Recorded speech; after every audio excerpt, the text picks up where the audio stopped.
کسی زمانے میں دارا نام کا ایک ظالم بادشاہ حکومت کرتا تھا۔ اس کا دل اپنی سلطنت کے بنجر زمین کی طرح کوئی گرمجوشی نہیں رکھتا تھا، لیکن وہاں کی ملکہ ایلارا بڑی نرم دل اور عقلمند تھی۔ ایک بار کسی نجومی نے بادشاہ کو بتایا کہ خون کے چاند کے نیچے پیدا ہونے والا بچہ بادشاہی کی نجات کی کنجی اپنے پاس رکھے گا۔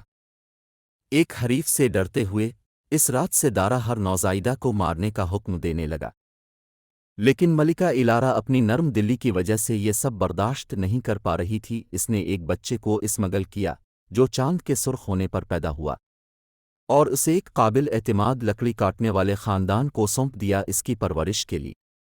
سال گزر گئے، دارا کی حکمرانی میں بادشاہی مسلسل مرجھا رہی تھی، جبکہ چھپا ہوا بچہ جس کا نام آنا تھا مضبوط اور مہربان ہو کر جنگل کی سرگوشیاں اور جانوروں کی زبان سیکھ رہا تھا۔ ایک دن آنا نے ایک عجیب پھول کو پایا اور اسے لے کر قلعے کی طرف قدم بڑھایا۔ قلعے میں اس دن بلڈ مون قتل عام کی برسی تھی، جس کی وجہ سے ایلارا کافی دکھی تھی۔ انہوں نے مل کر ایک منصوبہ بنایا۔ انیا نے ایک عاجز دیہاتی کے بھیس میں دارا کو پھول پیش کیا۔ اس نے اس کی ہمت سے متاثر ہو کر اور اس کی حقیقی شناخت سے بے خبر اسے اپنی نوکرانی کے عہدے کی پیشکش کی۔ محل کی دیواروں کے اندر انیا نے خود ہی ظلم کا مشاہدہ کیا۔ اس کے باوجود اس نے دارا کی طاقت کو ٹھیک طرح سے کمزور کرنے کے لیے اپنی حیثیت کا استعمال کیا۔ اس نے اس کے مشیروں میں شکوک و شبہات کے بیج بوئے، پسماندہ لوگوں کو امیدیں دلائیں اور نہایت احتیاط سے ایلارا کو اہم معلومات فراہم کیں۔ جیسے ہی بادشاہی نے اپنے ظالم بادشاہ کے خلاف احتجاج کیا، دارا نے انیا کا سامنا کیا، اسے بچہ کے طور پر تسلیم کیا۔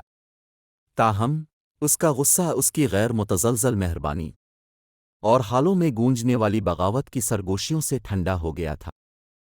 اسے اپنی حکمرانی کا خالی پن اور انیا کی رہنمائی میں ایک بہتر مستقبل محسوس ہوا۔ دارا بھاری دل کے ساتھ نیچے اترا۔ آنا نے ہچکچاتے ہوئے تاج کو پیدائشی ملکیت کے طور پر نہیں بلکہ لوگوں کی طرف سے منتخب امید کی علامت کے طور پر قبول کیا۔ اس کی نرم حکمرانی کے تحت بادشاہی آہستہ آہستہ ٹھیک ہو گئی۔ اس طرح ظالم بادشاہ اور مہربان ملکہ کی کہانی فتح اور خوف کی نہیں بلکہ ہمت، ہمدردی اور چھٹکارے اور روشن مستقبل کے غیر متوقع راستوں کی کہانی بن گئی۔